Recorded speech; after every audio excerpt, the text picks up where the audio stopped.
Hello and welcome. It's a good time to do a temperature check on what's happening with Indian industry and the economy. Joining me to do that is S.K. Munjal, Chairman of Hero Corporate Services, also very closely associated with the CII and also with the Prime Minister's councils. Mr. Munjal, thank you for speaking with us. So, there are multiple questions and yet many of them seem to coalesce into one or two kind of aspects or facets. So, one is sentiment. Right. Which is somewhat subjective. Yes. The other is more objective, which is to do with how much investment is happening in India, what's the current status, are we feeling or are we seeing any changes for the better, and finally, what's your outlook for the next year or so? Let me start with the mood. The mood in India has not been good, partially because of external factors and partially internal. For some time now, people had blamed the government for inaction. To be fair to the government, over the last few years, they've suddenly got up and we've seen a flurry of activity, new policy announcements, bills getting passed in parliament, etc. So I think the mood has kind of got a little bit left behind. It is a little bit more negative than it needs to be. Right. Because it's clear the signs of a turnaround, the early signs of a turnaround are there. I do believe the worst is behind us right now. And when you say early sign, is it because of the kind of numbers you're seeing in your own companies, or? It's multiple things. Okay. One is the monsoon itself. Two is the onset of the festival season. And three is what you're seeing start to happen in some of the rural areas in terms of demand of consumer goods. And as you know, the farmer doesn't actually wait for the crop to get harvested and go to the market or to the mandis. They actually start spending the moment they know the crop is going to be good. And the expectation this time is of an absolutely bumper crop. Right. In spite of some of the issues we've had in parts of the country, weather-related issues. The overall expectation is you will see a surplus of 2 to 3 times more than last year in the rural areas, so which is very significant. I'm not sure how many people actually are focused on that right now. And the mood also changes in India around festival time. So as a combination of these and some of the policies that have got announced, it seems clear. As you know, yesterday when the RBI announced a hike in repo rate, everybody was surprised. The expectation was this should not be happening at this time. So I'm kind of putting all of these together to say I do think the worst is behind us. I don't think we've solved all our problems, and I don't think we'll see a dramatic overnight recovery back to where we were. But I do think we will see a growth higher than 5%. I do think we will see a current account deficit which will remain within the budget that the government has now announced, or the target they've now announced, of 70 billion. I do think the fiscal deficit will also remain within those the numbers they've announced. Right. That's, however, not enough. We need to see some action on some of the larger infrastructure projects. Again, there is some move. The Cabinet Committee has cleared a whole host of projects. I wish they would also set in place a mechanism to monitor that the projects are actually not just got cleared, but actually getting implemented. Right. So, there is obviously a lot of attention on the big projects, power, steel, and mining in specifically, and so on. Yes. But you've also been talking about the mid-sized companies, right? Yes. The mid-sized, the Mittelstand, or the equivalent of the Mittelstand Yes. in India, and the Mittelstand themselves who are in India. So, what's happening there? I mean, and what are the kind of positive signs, if any, that we can take away from the energy and the activity there? So, what's usually not a well-known fact is the largest number of employment, production value, export, all takes place in the mid-size and the small enterprises. Right. While the large enterprises provide the brands, the design, technology, distribution, etc., it's really the SMEs or the MSMEs which provide all of the energy. There, the mood is still not good. Because of the intense pushback from the markets, the large companies has pushed back on the mid-sized ones. So the market is still reeling from the shock of a slowdown after some pretty good growth in India that we saw over a few years. And that sector certainly needs to see the improvement actually happen. And as I said, because the early signs are visible, it will start flowing down to them pretty soon as the pace of orders picks up.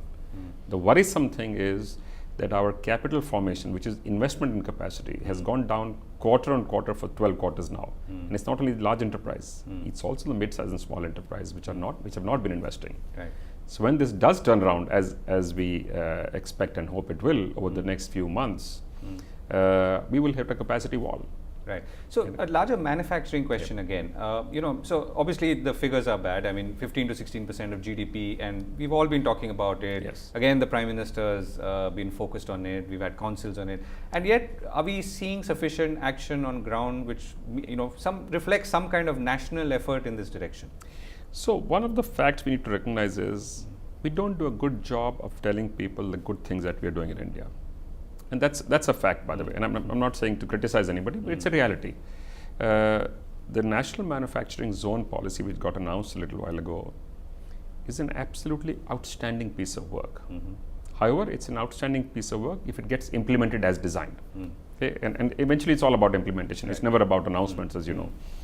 So I understand 9 of the zones have already been cleared. I don't know how many people actually even know that that work is going on. And these are going to be like islands of hopefully excellence, because they are even talking of the ability of each state to design the regulation laws, including labor laws, which is one of our big challenges for manufacturing. So manufacturing challenges are very clear. We have been amongst the world's highest taxed manufacturing nations. So if we want our manufacturing to go up to 25%, as we are saying we do, there is serious work to be done. I would say we should even be completely revolutionary and even consider, is there a case for manufacturing to be zero taxed, like the IT industry was for a while? And we know what happened to the IT industry. It became a global player. So is there time for us to take a completely fresh look and say, if we want to build manufacturing, as we need to, because if you need to provide that 12 million jobs a year every year, you don't really have an option, because each manufacturing job also has a multiplier of 3 to 5 services jobs. And you feel the fiscal impact of that is not going to be so significant? I don't have the numbers with me right now, but I have a hunch that that it may be well worth doing, because just the multiplier effect of this can be profound on the nation, and our biggest issue of jobs and poverty can only be taken care of if you have growth in the system. We also have 3 or 4 sectors which have a big multiplier effect: the automotive industry, the house construction industry, the tourism industry, which may need to get extra focus as well, because there's a phenomenal impact of each job in these does create jobs as a multiplier. Right. And yeah. Go ahead. Sorry. So you talked about the zones, right? And the 9 zones where work has begun. And so many more which are on the pipeline. More, yeah. So would you, as a corporate group or a manufacturing group more specifically, go to such zones, and would you be, I mean, you have been constantly looking to expand capacity, for instance, somewhere in the system? Yeah. Well, impatient companies will not wait. They will just do what needs to be done. And as has been happening, as I said, we need to demonstrate that these are actually working. As I said, the plan and the policy is wonderful, but we do need to make sure that a few of them actually get off the ground and start getting investment in the ground in these places. Once that happens, it can start at least an early slow flood to these places. And if it's working, certainly it would make sense for companies to look at putting up investments in there. I'll just come back to the tax point, right? So you talked about a tax, and I presume you mean income tax, but there are tax holidays, for instance. Some of your group companies have enjoyed that in manufacturing locations. Correct. What is, if you were to look back, what has been the cumulative benefit of that, and will such things help in future? So this has been tried as a geographical policy so far. There were regions, areas, or specific states which were given these benefits. And in many of the cases, they've actually helped quite significantly. The fear was that people will come and then go away when the time lapses, which to some extent will happen, by the way. That's a reality we have to recognize. But a lot of this investment goes into hard assets in the ground. Once that is done, that cannot never go away. Yeah. And that will be a permanent benefit. So I think we do need to look at some of these policies. While we are all pushing to bring in GST and more equality in the system, or more consistency across the nation to build a single market rather than multiple small markets. At the same time, I would say we should look at some of the 5 or 7 industries where India can become a global leader, and 5 or 7 industries where we have serious challenges. Both of them do need special treatment, and this has been done in country after country. Whether you look at Japan, or you look at Korea, or you look at Taiwan, they've actually benefited by the government going and saying, we will support this industry. And it's not about an individual, because sometimes the fear is, in the kind of open information that we have in India, the fear is I might get criticized, I might get penalized if I do a favor to any one individual or a corporate. I'm not talking of individuals now, I'm talking about industry segments. Now, anybody who wants to get involved in that industry should be welcome. Right. And you should build those because they actually help you as a nation, as an economy, and as a people.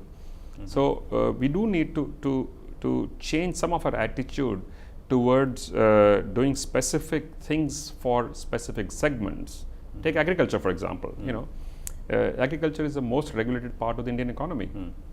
It's more regulated today than industry was at what we used to call the worst time.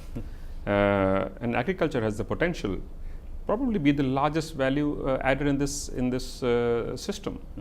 We have large production of vegetables and fruits, but our yields are about the lowest in the world. Right. We are the largest producer of milk in the world.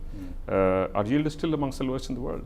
So management input, technology input, process input, and branding and distribution can completely change agriculture in this country. And I guess you're also saying willy-nilly bring more private sector into it. Absolutely. Bring more industry into it, bring more private sector into it. And I'm not saying take over the farms, because that is an essential part where the farmer needs to run. The farmer becomes much more prosperous. The farmer has many more opportunities, not only on the farms, but you also need to create economic opportunities in the rural areas other than farms. Because if you don't, you will have the worst possible migration that the world has seen in recent times.